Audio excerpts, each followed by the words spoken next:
आहार दान, औषध दान, अभय दान और आवास दान, ये 4 प्रकार के दान पात्रों के लिए कहे गए।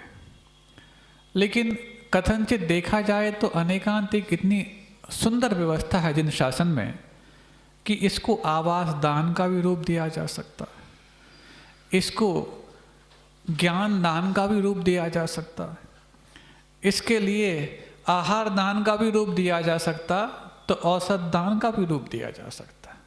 महाराज ये तो चारों ही हो गए, फिर रह क्या गया? इतना रह गया कि हमने इसको समझ क्या नहीं पाया, वो रह गया। बताओ,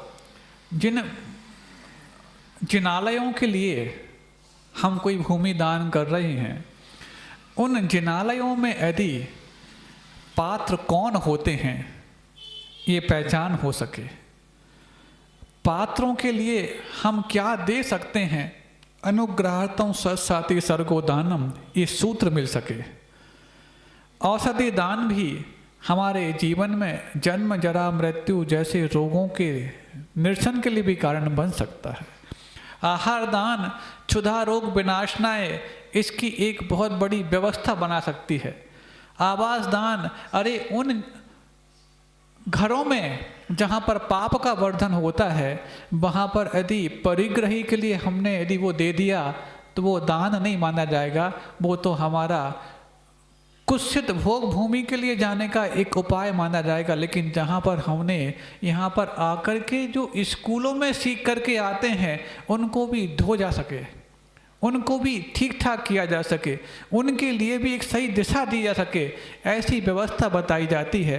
तो यहाँ पर ज्ञान दान भी हो रहा है और यहाँ पर आवास दान भी हो रहा है, क्योंकि उस घर में रह करके जिसको तुमने आवास दिया था वहाँ पर कोप भाजन वो बनता हो तो कषाय के लिए वो कारण बना दिया। लेकिन यहाँ पर आकर के यदि उसकी कषाय शमित हो सकती हो तो यहाँ पर तुमने वाकई में उस आवास दान को कई संत निवासों के निर्माण के लिए और अरिहंत निवास का निर्माण भी वहाँ बना दिया है, तो ये भी तो आवास दान ही माना जाएगा।